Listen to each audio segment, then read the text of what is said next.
Good morning, ladies and gentlemen, boys and girls, readers of all persuasions. Welcome back. It's Sunday, here with another haul. I know I've been doing a lot of hauls.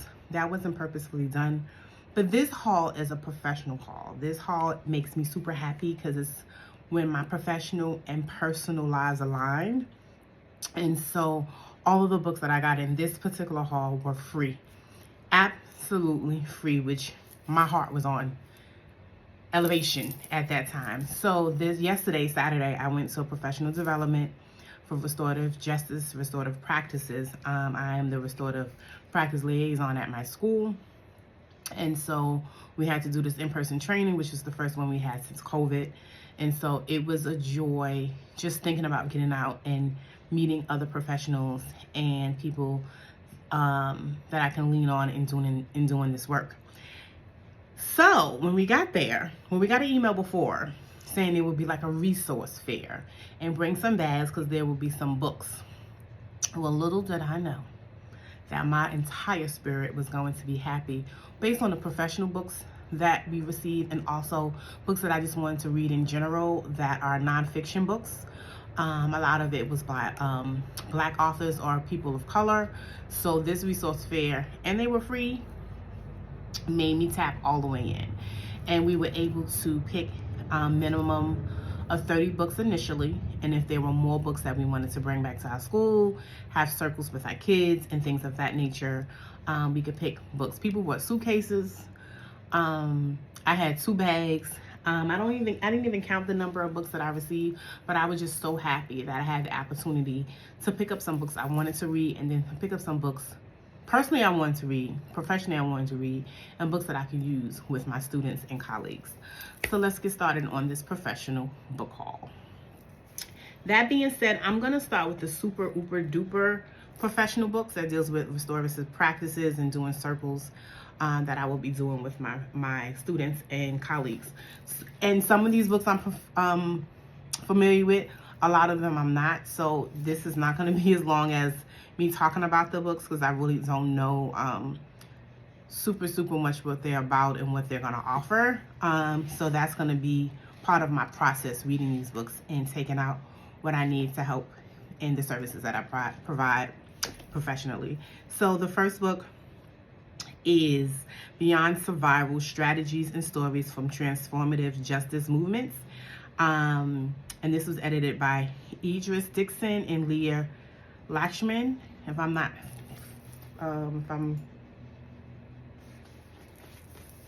we go. So you can see that if you wanted to take a picture, screenshot. And so this is about transformative justice moments, like stories, and not just stories, but strategies to get through like community defense and things of that nature. So I'm looking forward to that. Then Circle in the Square, Building Community and Repairing Harm in Schools. I do a lot of circles with my students, so this will come into handy, especially talking about harm and how students receive help and see harm in schools. I'm projecting that this is what it's going to be about. Then we have another one, Building a Trauma-Informed Restorative Schools. I've taken a few professional developments on trauma-informed schools, and so I'm also hoping to use this with my colleagues. I've been charged this year with doing professional development once a month, and so I would love to actually do one on trauma-informed restorative circles. The next one, The Little Book of Race and Restorative Justice, Black Lives Healing in U.S. Social Transformation. And this is a series, I believe, because I have something else that looks like this, but it's named differently, but it all talks about restorative justice. And this one was super interesting when I came across it. It's called Colorizing Restorative Justice, Voicing Our Realities. And so this looks like more of like a book that would be used in like social work school, but still looking forward to it. I have many books that I've kept from my education because I'm always able to go back and refer to them to use them in my work. Circle Forward, Building a Restorative School Community. We're still building a restorative school community. This is our 3rd year in doing this work. So we're still learning. So this would probably be great. I can't wait to bust this open. And then, and I didn't realize it at first because I picked up one book and then I went back the second round to get the other book. So it was called Emergent Strategies, Shaping Change, Changing Worlds. And it just talks about the different changes that people go through, different conversations, decentralization, intentional adaptation, like things you can do. And I think holding change, the way of emerging strategies for facilitation and mediation, it feels like this is more like the workbook to go to the reading. So I'm probably going to use these two together. Looking forward to that. Some other books. This is a popular book. Why Are All the Black Kids Sitting Together in the Cafeteria? And other conversations about race. Ironically, I never picked this up. I think I might have a copy of this, actually. I was given this a copy of this in like a PD in training or something like that. So this might be my second copy. These kids are out of control. Why we must reimagine classroom management for equity. This is going to be an interesting read for me. So if you don't know, I've taught history. I taught on the high school level for 18 years prior to COVID. And COVID is when I pivoted into doing social work in the schools. And one thing that I used to always get a high evaluation on was classroom management. And not because I was mean, not because I had these strict rules, but I was talking to a professional yesterday and we were talking about withdrawals and deposits. And one thing I had to do was put in deposits for kids to trust me. And then when I needed to do withdrawals and be disciplinary, it worked because we already had an established relationship. Also, that worked for me. Every year I had a different class. Like my students know coming to Miss Gilmore's class, it was going to be a fun time, but you're going to work and you're going to be held accountable. I want to use this book. Like I said, I'll be doing professional developments. I want to use this book because I have a unique position. So as a social worker, I didn't just come in as a social worker, right off the rip from social work school or other agencies. I also worked in a school. I had great classroom management. And as of late, I have noticed that I have had to tell my colleagues, this is not a social emotional moment. This is a classroom management moment. And so I'm glad that I will have I'm thinking this will be some instruction and some tools that I can impart on my colleagues, because yes, the world is turned upside down. It's like it's on fire, and we need to pay close attention to our kids' social emotional health. But because you can't control your classroom, doesn't make it a social emotional issue. And we all are social emotional providers. That may not be what it says on your resume, but we have to make sure that our kids are safe physically, emotionally, and intellectually in schools. So all of it works together. So I'm looking forward to reading that book, especially to provide some tips and tricks for my colleagues. At the fair, this book was quite interesting. And it actually was gone at the end of the fair. And I remember hearing a colleague say, I'm not taking that book. And I understood why. The name of it is Letting Go of Literary Whiteness, Anti-Racist Literature Instructions for White Students. And the comment was, oh, I teach black and brown kids. And I get it. But I do have some white students who I've had very interesting conversations with down through the years. And so I always believe you can't correct or help people see differently if you don't know what their issues are. So there are a few books I read by people that I'm not in line with politically, religiously, ethically, but I read their books, their autobiographies or their biographies to understand their thought process and to understand why they do what they do. Not to like them, but just to understand how people move in the world, so I can know what I need to do to make sure that I'm safe in their presence, because sometimes it's all about safety. Some other books that we've come across that really talks about restorative justice, safety, culture, belonging, the state of the world we've lived in. Some of these are historical, non-fiction. And some of them are novels that teach lessons in those things that I just said. So the one book is The One Who Loves You the Most. And this is a little brown baby who was looking into the mirror. So I thought that title was very interesting. I want to get into that and see what I can use for my kids. The other one is Stamped. It's in collaboration with one of the exonerated, I think he's one of, no, he's not, but he's worked with them. He's a professor at Boston University and a National Board Award winning author. They wrote this together, and it's called Stamp: Racism, Anti-Racism, and You. This is a popular book on the book stands. I'm gonna read that. How the Word is Passed, A Reckoning with History of Slavery Across America. These are some deep titles and some deep thoughts about race in America. This is probably the most famous one in my books. Cast: The Origins of Our Discontents by Isabel Wilkinson. And she did The Warmth of Other Suns. I read this a little bit for a book club. I didn't finish it.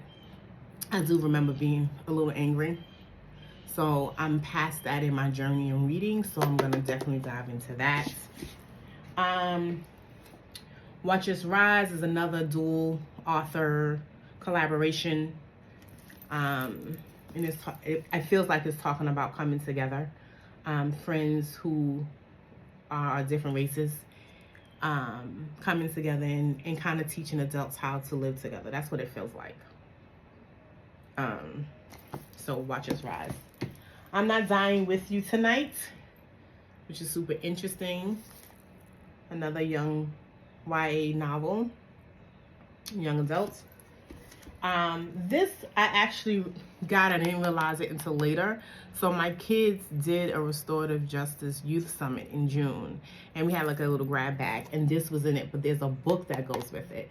So they sell it on Amazon. I'm gonna pick the book up and then use this also with my kids once again in circles in schools.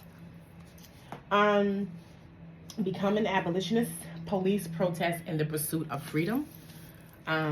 Never heard of it. Super interesting. Black author, woman author, lawyer, writer, organizer. Got a JD from Harvard Law School, so I'm sure she has a lot to say in this read. All About Us, Bell Hooks. I think I had this, I'm not quite sure. I wasn't sure. I have many books on my bookshelf. Maybe I'll do like a bookshelf tour one day. But even if I do have it, this would be great to give to a young person if I have a copy, or when I finish it, I'll give it to a young person. And then Everyday Anti-Racism, Getting Real About Race in Schools. I think we're talking more about it now since like the 2016 election. I'll just say that. We've always had these kind of conversations, you know, in the privacy of our homes with our family and our friends where we feel safe. But I think more people are talking about it now in the open. Even though this was published in 2008, this is still a hard topic to talk about. Just talking about race in general in education. And then there was another book. I didn't get a chance to get my hands on it. I believe it was called Restorative Justice in Education. I'm gonna look that up, or Restorative Justice in Schools. It was more of a nonfiction book, historical fiction, and I wanted to get my hands on that. It wasn't like a teaching manual, it was a book. And then the last book I picked up, which I thought was super cool, I'm gonna give it to a young person in my life, and I got 2 copies and put it on my shelf. It says Your Name is a Song, which is, first of all, the illustration is awesome. And so yeah, I'm gonna put one on my shelf and gift it to a little young person I come across in the near future. Yeah, all of these books are quite interesting but quite heavy, and so I'm gonna be purposeful when I read them. Like, I don't necessarily like to take notes as I'm writing because it takes away from the full experience of being engulfed in the book. So some of these I know I'm probably going to read twice. One just to read and take in, and then the second read will probably be to gather information, to write things down, to put it in my professional resources and things of that nature. Because these books are heavy. I'm not going to say I'm going to be on here anytime soon giving you an opinion about these books, because these books are super heavy and I'm going to give myself time to read them. And let's be realistic, it's the end of 2024. We only have about 2.5 months left. I probably won't even touch one of these books, maybe one that I'm super interested in doing circles with my kids.